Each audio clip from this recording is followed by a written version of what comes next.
Okay, so you're faced with two great products and you just can't decide. We've all been there. Well, what if the secret to breaking that indecision, a secret used by giants like Apple and The Economist, is to introduce a third option, one that literally no one is supposed to buy? This is the decoy effect. It's one of the most powerful principles in behavioral science, and today we are going to pull back the curtain and show you exactly how it works. I mean, just think about that for a second. An option sitting right there on a pricing page, and its entire purpose is to be ignored. It sounds completely backward, doesn't it? Why would any company waste that valuable space on a product that's designed to fail? Well, as we're about to see, this so-called useless option is anything but. It's a hidden psychological lever that can totally change how you see value and guide you, almost invisibly, right to the choice they wanted you to make from the start. But before we get to the solution, we have to really get a handle on the problem. And that problem is called decision paralysis. It's that feeling you get, that mental freeze, when two choices seem equally good, or they're just too hard to compare. You've definitely felt this before. You're standing in an aisle staring at a wall of products, or you're scrolling through a streaming service for what feels like an hour, and you just end up watching nothing at all. See, when the right answer isn't obvious, our brain's default is often to just quit, to walk away. And for a business, that means a lost sale.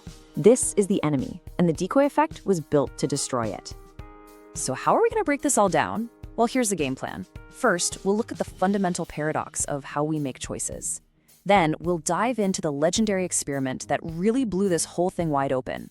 After that, we'll deconstruct the three-part system, explore why our brains are so easily tricked by this, and finally, I'll give you the playbook for engineering this effect yourself. And it all leads to the real secret, the power of justification. All right, first things first, we humans are actually pretty terrible at judging value in a vacuum. We don't have some kind of internal calculator telling us exactly what something is worth. Instead, we figure things out by comparing them. Is this a good deal compared to that? Is this option better than the other one? This idea, relativity, is the absolute key that unlocks this entire effect. Our decisions are almost never made in isolation. They're always relative to the other options on the table. And there is no better example of this than the most famous case study on the topic. It was a brilliant experiment run by the behavioral economist Dan Ariely, and he used the subscription options for The Economist magazine. This one study shows with cold, hard data how a pricing structure that looks totally irrational can lead to some incredibly rational and very profitable results. This is where the theory becomes a fact you just can't argue with. Okay, so in the first round of the study, a group of students were shown these two options: a web-only subscription for $59 or a print and web subscription for $125. Now, what's the right choice here? It's a tough call, right? It's convenience versus cost. Is getting that physical magazine really worth another $66? That makes you stop and think. It's a hard comparison, and like we just said, when a choice is hard, a lot of people just give up. Classic decision paralysis right there. But then, for a different group of students, they added a third option, a print-only subscription for $125. Now just take a second and look at that. A print-only subscription for the exact same price as the print and web subscription. I mean, who in their right mind would ever choose that? It's objectively a terrible deal. It's a completely useless option. Or is it? This, my friends, is the decoy. Its job isn't to be chosen. Its job is to make the choice for you by making the comparison dead simple. And the results were just, wow, immediate and undeniable. This chart tells the whole story. Before the decoy, the cheaper $59 web-only option was the clear winner, with 68% of students picking it. But after they added that seemingly pointless decoy, the results did a complete 180. Suddenly, a staggering 84% of people chose the most expensive, $125 option. And would you look at that? The decoy itself, the print-only plan, just as they designed, 0% of people chose it. Its job was done just by being there. So, let's be perfectly clear about what just happened. By adding an option that nobody wanted, The Economist was able to steer a huge chunk of customers, a 68% increase, directly to their most expensive product. This wasn't some happy accident. It was a deliberate act of choice architecture. They didn't change the products, they didn't change the prices of the two original options. All they did was change the context of the comparison, and by doing that, they changed everything. Okay, so we've seen how powerful this is. Now let's pop the hood and figure out how it actually works. How do you build one of these things? It all comes down to a really carefully constructed 3-option system, where every single piece has a very specific job to do. Here are the 3 players you need on the field. First up, you've got the target. This is your premium option, the one you really want everyone to buy. For The Economist, that was the $125 print and web bundle. Second, you have the competitor. That's the cheaper, simpler choice, the $59 web-only plan. And finally, you have the Decoy.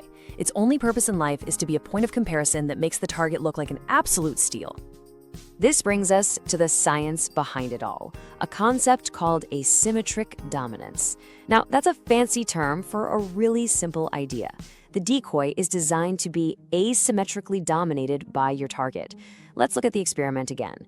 The print and web option at $125 is clearly, without a doubt, better than the print-only option at the same price. You get more stuff for the same money. So no-brainer. But is the print-only option better or worse than the $59 web-only option? That's harder to say. It's kind of like comparing apples and oranges. By creating just one super simple, lopsided comparison, the decoy completely shatters that decision paralysis. So the big question is, why are we so vulnerable to this? Why does our brain fall for this trick every single time? Well, the decoy effect isn't just a clever marketing tactic. It's a direct hack into the basic wiring of how we think. It takes advantage of our brain's natural tendency to look for shortcuts, making the choice they want you to make feel not just easy, but smart and totally logical.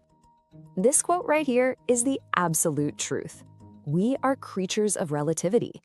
The decoy works because it gives our brain a simple, tidy comparison to make. Instead of doing the hard mental work of figuring out the real value of print versus web, our brain gets to take a shortcut.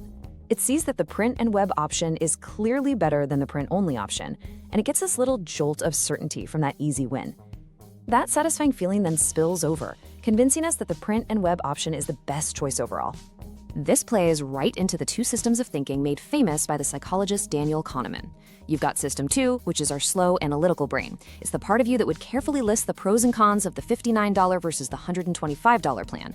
But you know what? That's hard work, and our brains are lazy. Then you have System 1. That's our fast, intuitive, gut reaction brain. And the decoy is designed specifically to appeal to System 1. It presents a simple, clear victory. The print and web plan is a much better deal than the print-only plan. System 1 latches onto that easy win, screams, "I found it, the best deal," and the decision is made before System 2 even puts its shoes on. And this is where another huge psychological principle kicks in: loss aversion. As humans, we hate losing more than we love winning. We can't stand that feeling of making the wrong choice or having buyer's remorse. The decoy gives us the perfect story to tell ourselves so we feel confident. We can say, well, I could have gotten just the print version for $125, but I got print and web for the same price. What a great deal I found. It gives us an external, logical-sounding reason to pick the more expensive option, and it silences that little voice of doubt inside our heads. So how do you take all this theory and turn it into a practical, repeatable playbook? Because this isn't just some interesting finding from a university. It's a strategic framework that can be systematically engineered and used to shape customer behavior. And let's be honest, maximize revenue. This is how the pros actually do it. So how's it done? Step 1, you have to identify your target. You need to know without a doubt which product or plan you want to push. This is your high-margin hero. Step 2, engineer the decoy. This is the really crucial part. You have to craft a third option that is clearly, obviously worse than your target. Maybe it costs almost the same but has way fewer features. Its only job is to be the weakling that your target can easily beat up. And finally, step 3, calibrate visibility. The decoy has to be seen right next to the target to create that comparison, but it has to be just unattractive enough that its own sales rate is pretty much 0. So what are the signs of a really effective decoy? You can think of it like a checklist. First, it's usually priced very close to or exactly the same as the target. Second, it's been deliberately stripped of a key feature that the target has. You see this constantly with software tiers. A pro plan for $25 with all the features, and a standard plan for $22 with half the features. Suddenly, that pro plan looks like a total bargain, right? The entire goal is to create that simple, no-brainer comparison that makes your target option look like overwhelmingly better value. And this brings us to the last and maybe the most important insight in all of this. We've talked about relativity, about cognitive biases, about strategic frameworks, but it all boils down to one very human need: the need to feel good and to feel smart about the choices we make. The decoy effect isn't really about tricking people. It's about making their choice feel effortless. In a world that's just drowning in complicated decisions, we are desperate for clarity. And the decoy provides that clarity. It gives you a simple external signal that basically says, hey, you see this one right here? This is the smart choice. This is the best value. It transforms a customer's internal agony of, what should I do? Into a confident feeling of, I know exactly what to do. It just speeds up the whole process and removes all that friction of uncertainty. And at the end of the day, that's the real insight. The most effective strategies aren't about being aggressive or pushing people into a decision. They're about understanding our own psychology and building a choice environment where the best option for the business is also the easiest path for the customer. It's about pulling people toward a decision they can feel amazing about because you've made it incredibly easy for them to justify it to themselves. And that right there is the true hidden power of the decoy effect.